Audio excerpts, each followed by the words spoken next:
Hello friend, my name is Piyush Gupta और smart HD classes के इस वीडियो लेक्चर में आपका हार्दिक स्वागत करता हूं। फ्रेंड्स, हम लोग देख रहे थे संविधान सभा के बारे में। इससे पहले एक लेक्चर संविधान सभा का पहले आ चुका है। यदि आपने अभी तक उस लेक्चर को नहीं देखा है तो आप पहले उस लेक्चर को देख लीजिए। उसकी जो लिंक है आपको डिस्क्रिप्शन बॉक्स में मिल जाएगी। उसमें बताया गया था कि संविधान सभा का गठन किस प्रकार कैबिनेट मिशन के आधार पर किया गया एवं संविधान सभा की बैठकें कहाँ पर हुई, कब हुई और उनकी क्या महत्वता रही है। और साथ ही देखा था कि जो 22 विभिन्न समितियाँ, बड़ी बड़ी या छोटी छोटी समितियाँ गठित की गई थीं, उनमें कौन सी समिति थी एवं उसके कौन कौन अध्यक्ष थे।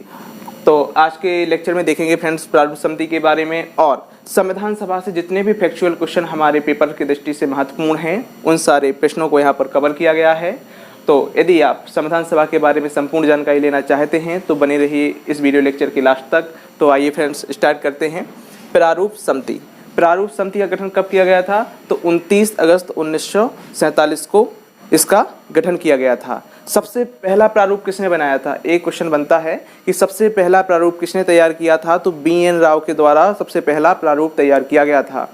तो उस प्रारूप पर विचार विमर्श करने के लिए एक प्रारूप समिति बनाई गई थी, जिसमें कितने सदस्य थे? उसमें कुल 7 सदस्य थे और जिसके अध्यक्ष डॉक्टर भीमराव अंबेडकर जी थे।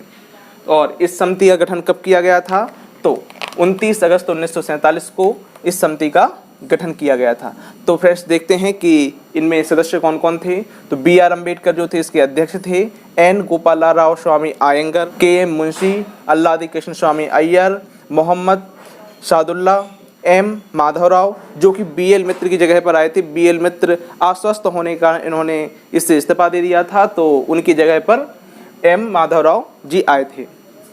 एवं डी.पी. खेतान की मृत्यु हो जाने के कारण डी.पी. खेतान की जगह टी.टी. कृष्णामाचारी आए थे।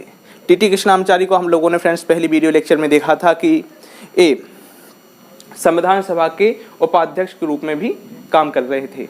संविधान सभा के 2 उपाध्यक्ष थे, पहले एस.सी. मुखर्जी एवं second T T. Krishnamachari. B R. Ambedkar से संबंधित हम लोगों ने कुछ प्रश्न देखे थे पिछले वीडियो लेक्चर में कि इन्हें भारतीय संविधान के जनक के रूप में जाना जाता है एवं आधुनिक मनु कहा जाता है एवं इन्होंने अनुच्छेद 32 को संविधान की आत्मा कहा है। किसे आत्मा कहा है? अनुच्छेद 32 को संविधान की आत्मा कहा है। तो इसके बारे में जितने भी फैक्ट बन सकते हैं संविधान सभा के बारे में, तो आज देखते हैं इस वीडियो में। संविधान सभा को बनने में कुल कितना समय लगा? तो संविधान सभा को बनने में कुल 2 वर्ष 11 माह 18 दिन का समय लगा। कितना समय लगा? 2 वर्ष 11 माह 18 दिन का समय लगा। भारतीय संविधान को बनने में कितना खर्च आया? तो 63,96,729 रुपये का खर्च आया। कितना खर्च आया? 63,96,729 रुपये का खर्च आया। भारतीय संविधान निर्माताओं ने लगभग 60 देशों के संविधान का अवलोकन किया एवं उन देशों से जो भी महत्वपूर्ण चीज़ें थीं, अच्छी अच्छी चीज़ें थीं, उनको भारतीय संविधान में जगह दी। ऐसा नहीं है फ्रेंड्स कि सभी देशों से जो चीज़ें ली गई थीं उनको सीधे तौर पर जगह दे दी गई। उनको भारत की परिस्थितियों के हिसाब से ढाला गया, पहले उस अनुरूप बनाया गया, बाद में संविधान में उसे जगह दी गई। तो यह भारतीय संविधान को उधार का थैला कहना गलत है। यद्यपि उधार से वस्तुएं ली हैं, लेकिन भारतीय संविधान सभा ने उसे भारत के अनुरूप ढालकर भारतीय संविधान में शामिल किया है। इसके बाद देखते हैं कि भारतीय संविधान पर सर्वाधिक प्रभाव किसका पड़ा है? तो भारतीय संविधान पर सर्वाधिक प्रभाव भारत शासन अधिनियम 1935 का पड़ा है। लगभग 250 अनुच्छेद इस अधिनियम से भारतीय संविधान सभा ने भारतीय संविधान में ग्रहण किए, या तो सीधे तौर पर या उनमें थोड़ा बहुत बदलाव करके। इसके बाद देखते हैं कि संविधान सभा के द्वारा हाथी को प्रतीक चिन्ह के रूप में अपनाया गया था। किसे अपनाया गया था? हाथी को प्रतीक चिन्ह के रूप में अपनाया गया था। इसके बाद अगला फैक्ट है, भारतीय संविधान का प्रथम प्रारूप किसने तैयार किया था? तो बी.एन. राव ने तैयार किया था। अभी हम लोगों ने यहाँ देखा था कि जो बी.एन. राव के द्वारा प्रारूप तैयार किया गया था, उसी पर विचार विमर्श करने के लिए प्रारूप समिति का गठन किया गया था। यदि बात की जाए कि भारतीय संविधान को अपने हाथों से किसने लिखा था, तो भारतीय संविधान को इटैलिक शैली में, अंग्रेजी में एक शैली होती है इटैलिक शैली, तो इटैलिक शैली में किसने अपने हाथों से लिखा था? तो प्रेम बिहारी नारायण रायजादा जी ने। किसने लिखा था? प्रेम बिहारी नारायण रायजादा जी ने। एवं इसी संविधान में जो सजावट का कार्य किया था वो किया था मंदलाल बोस जी ने। किसने किया था? मंदलाल बोस जी ने। फ्रेंड्स, प्रेम बिहारी नारायण रायजादा की जो सुलेख थी या राइटिंग थी बहुत ही अच्छी थी। तो भारतीय संविधान निर्माताओं ने इनसे आग्रह किया कि भारतीय संविधान आपके द्वारा लिखा जाए। तो इन्होंने भी एक शर्त रखी थी कि मैं भारतीय संविधान को लिखूंगा और कोई भी उसका चार्ज नहीं लूँगा, लेकिन भारतीय संविधान के प्रत्येक पेज पर मैं अपना नाम लिखूंगा। तो भारतीय संविधान के प्रत्येक पेज पर प्रेम बिहारी नारायण रायजादा जी का नाम लिखा हुआ है। और इसके बाद देखते हैं कि भारतीय संविधान का हिंदी में रूपांतरण किसने किया? भारतीय संविधान का हिंदी में रूपांतरण किसने किया? तो इसका आंसर है बसंत कृष्ण वैद्य जी ने। किसने किया? बसंत कृष्ण वैद्य जी ने भारतीय संविधान का हिंदी में रूपांतरण किया। इसके बाद जो फैक्ट हैं बहुत ही ज़्यादा इम्पोर्टेंट हैं और बार बार हमारी परीक्षाओं में ये प्रश्न पूछे गए हैं।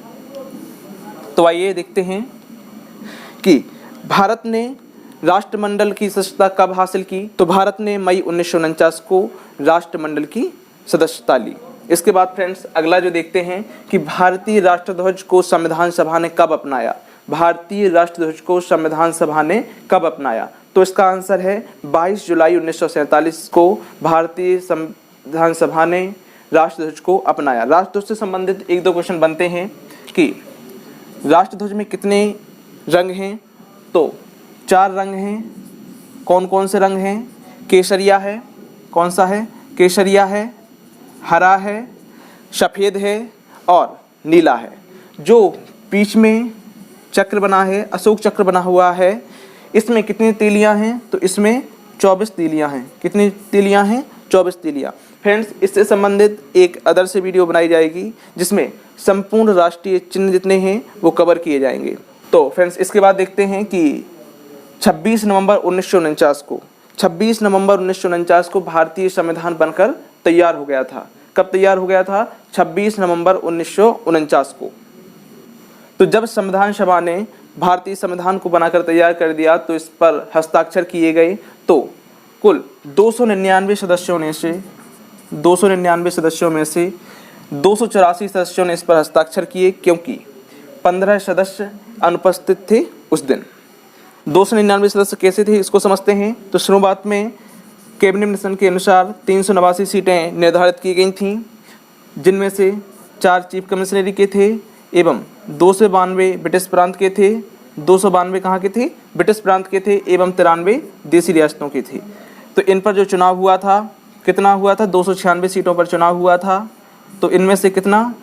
208 कांग्रेस ने जीती थी, 73 मुस्लिम लीग ने जीती थी एवं 15 अन्य सदस्यों ने जीती थी।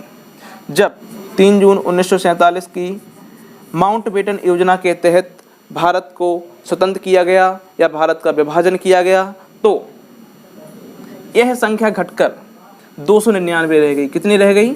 299 रह गई। 299 रह गई। तो इसमें से कौन कौन थे? 229 सदस्य जो थे ब्रिटिश प्रांत से थे, ब्रिटिश प्रांत से, एवं जो 70 सदस्य थे वो देसी रियासतों से। 70 सदस्य देसी रियासतों से थे। जब संविधान हमारा बनकर तैयार हुआ था तो इसमें कितने अनुच्छेद थे? तो इसमें 395 अनुच्छेद, अर्थात कि मूल संविधान में कितने अनुच्छेद थे? तो 395 अनुच्छेद थे, 22 भाग थे, 8 अनुसूची थी एवं एक प्रस्तावना थी। यदि वर्तमान की बात की जाए तो वर्तमान में 465 प्लस अनुच्छेद हो चुके हैं, 465 प्लस अनुच्छेद हो चुके हैं एवं 25 भाग हैं। कितने भाग हैं? 25 भाग हैं, 12 अनुसूचियां हैं। कितनी अनुसूचियां हैं? 12 अनुसूचियां हैं एवं एक प्रस्तावना है। इसके बाद फ्रेंड्स देखते हैं कि 26 नवंबर 1949 को ही कुछ जो अति महत्वपूर्ण अनुच्छेद थे, जैसे नागरिकता हुआ, उनको लागू कर दिया गया। तो कितने अनुच्छेद लागू किए गए थे? 15 अनुच्छेद लगभग लागू कर दिए गए थे और बाकी जो अनुच्छेद थे उनको 26 जनवरी 1950 को लागू किया गया था। कब किया गया था? 26 जनवरी 1950 को लागू किया गया था। इसके बाद एक क्वेश्चन और बनता है कि भारतीय संविधान कब अंगीकार किया गया, भारतीय संविधान कब अधिनियमित किया गया, भारतीय संविधान कब आत्मार्पण किया गया। तो इन तीनों ही प्रश्नों के आंसर है 26 नवंबर 1949 को। इसके बाद देखते हैं 24 जनवरी 1950 को। 24 जनवरी 1950 को संविधान सभा की अंतिम बैठक हुई। इसमें डॉक्टर राजेंद्र प्रसाद जी को भारत का प्रथम राष्ट्रपति चुना गया। किसे? डॉक्टर राजेंद्र प्रसाद जी को भारत का प्रथम राष्ट्रपति चुना गया। एवं 24 जनवरी के ही दिन राष्ट्रीय गीत चुना गया। किसे? वंदे मातरम को। वंदे मातरम को राष्ट्रीय गीत चुना गया। इसको लिखा किसने था? तो बंकिम चंद्र चटर्जी ने। किसे लिखा? बंकिम चंद्र चटर्जी ने लिखा था। इसको गाने में कितना समय लगता है? तो 65 सेकंड का समय लगता है। कितना समय लगता है? 65 सेकंड का समय लगता है। इसके बाद है राष्ट्रीय गान। राष्ट्रीय गान हमारा कौन सा है? जन गण मन। इसको किसने लिखा था? तो रविंद्रनाथ टैगोर जी ने जन गण मन की रचना की थी। इसे 24 जनवरी 1950 को राष्ट्रीय गान के रूप में स्वीकार कर लिया गया था। यदि क्वेश्चन बनता है कि जन गण मन सर्वप्रथम कब गाया गया था? तो 1911 में गाया गया था। कब गाया गया था? 1911 में गाया गया था। एवं इसे गाने में कितना समय लगता है? तो 52 सेकंड का समय लगता है। एवं जो राष्ट्रीय गीत है हमारा, यह सर्वप्रथम कब गाया गया था? तो 1896 में कलकत्ता अधिवेशन में गाया गया था। कलकत्ता अधिवेशन में सर्वप्रथम गाया गया था। इसके बाद देखते हैं कि 26 जनवरी 1950 के दिन भारतीय संविधान को पूर्णतः लागू कर दिया गया। तो फ्रेंड्स, यह बात सोचने वाली है कि जब भारतीय संविधान 26 नवंबर 1949 को बनकर तैयार हो गया था, फिर 26 जनवरी 1950 को ही लागू क्यों किया गया? 2 माह बाद क्यों लागू किया गया? 2 माह पहले भी कर सकते थे। तो इसका आंसर है फ्रेंड्स कि 1929 में लाहौर अधिवेशन में 26 जनवरी 1930 को, अर्थात कि 26 जनवरी को पूर्ण स्वतंत्रता दिवस मनाने की, यानी कि पूर्ण स्वराज्य दिवस मनाने की बात की गई थी जवाहरलाल नेहरू के द्वारा। इसी दिन को याद करने के लिए या याद रखने के लिए 26 जनवरी का यह दिन निश्चित किया गया और 26 जनवरी 1950 को भारतीय संविधान को लागू कर दिया गया। इसी दिन को हम गणतंत्र दिवस के रूप में भी मनाते हैं, यानी 26 जनवरी को हम गणतंत्र दिवस के रूप में मनाते हैं। और एक क्वेश्चन और बनता है, 26 नवंबर 1949 को संविधान दिवस के रूप में मनाते हैं।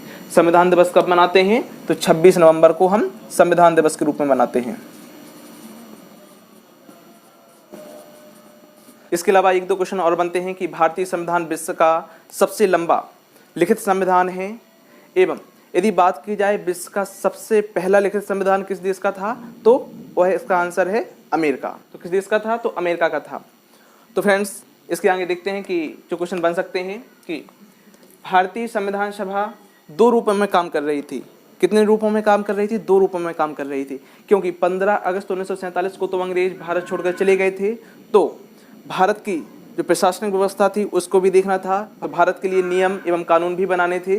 तो भारतीय संविधान सभा 2 रूपों में काम कर रही थी। पहला है संविधान सभा के रूप में, अर्थात कि संविधान जो निर्माण कर रही थी संविधान सभा के रूप में, एवं अंतरिम सरकार के रूप में, अंतरिम सरकार के रूप में।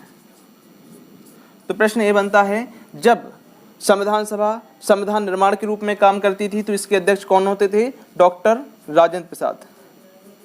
कौन होते थे? डॉक्टर राजेंद्र प्रसाद। एवं जब यह अंतरिम सरकार के रूप में काम करती थी तो इसके अध्यक्ष कौन होते थे? जीबी मावलंकर।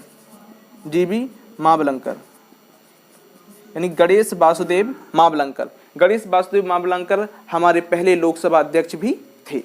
पहले लोकसभा अध्यक्ष कौन थे? जीबी मावलंकर। यह क्वेश्चन बार बार पूछा गया है आयोग के द्वारा। तो आइए देखते हैं प्रथम अंतरिम कैबिनेट मंत्रिमंडल 1946 को। तो उपसभापति, विदेश मंत्रालय एवं राष्ट्रमंडल संबंधी सभी मामले कौन देख रहे थे? तो पीटी नेहरू, अर्थात कि पंडित जवाहरलाल नेहरू। पंडित जवाहरलाल नेहरू हमारे देश के पहले प्रधानमंत्री भी थे। इसके बाद गृह एवं सूचना मंत्रालय कौन देख रहे थे? तो सरदार पटेल। एवं कृषि एवं खाद्य मंत्रालय कौन देख रहे थे? तो डॉक्टर राजेंद्र प्रसाद। यह हमारे देश के प्रथम राष्ट्रपति जी थे। इसके बाद है रक्षा मंत्रालय। रक्षा मंत्रालय कौन देख रहे थे? तो बलदेव सिंह। एवं वित्त मंत्रालय कौन देख रहे थे? तो जॉन मथाई। कौन देख रहे थे? जॉन मथाई। दो क्वेश्चन यहाँ पे बहुत ज़्यादा मोस्ट हो जाते हैं कि रक्षा मंत्रालय सर्वप्रथम किसके हाथों में था? तो बलदेव सिंह के हाथों में था। एवं वित्त मंत्रालय किसके हाथों में था? तो जॉन मथाई के हाथों में था। एवं रेल मंत्रालय सबसे पहले किसके हाथों में था? तो आशफ अली जी के हाथों में था। श्रम मंत्रालय किसके हाथों में था? जगजीवन राम जी के हाथों में था। जगजीवन राम जी। रेलवे, डाक, संचार मंत्रालय किसके हाथों में था? तो आशफ अली जी के हाथों में था। एक कथन है फ्रेंड्स जो बार बार पेपर में भी पूछा गया है और हमारे लिए जानना भी आवश्यक है कि ग्रैनविल ऑस्टिन ने कहा है भारतीय संविधान के बारे में, सभा ही कांग्रेस है एवं कांग्रेस ही भारत। क्या कहा है? सभा ही कांग्रेस है एवं कांग्रेस ही भारत। एक दो क्वेश्चन और हैं फ्रेंड्स जो हमारे लिए बहुत ज़्यादा महत्वपूर्ण हो जाते हैं कि एकमात्र ऐसे महत्वपूर्ण नेता कौन थे जिन्होंने संविधान सभा में भाग नहीं लिया? तो इसका आंसर है महात्मा गांधी जी ने संविधान सभा में भाग नहीं लिया। अर्थात कि संविधान सभा के जो 389 सदस्य चुने गए थे में से महात्मा गांधी शामिल नहीं थे। ओके फ्रेंड्स, तो आज का लेक्चर यहीं पे समाप्त करते हैं। यदि आपको यह लेक्चर पसंद आया हो तो इस लेक्चर को आप लाइक कीजिए एवं चैनल को सब्सक्राइब कीजिए एवं इस वीडियो लेक्चर को अधिक से अधिक शेयर कीजिए ताकि अन्य लोगों के पास भी यह वीडियो लेक्चर पहुंच सके। Okay friends, thank you.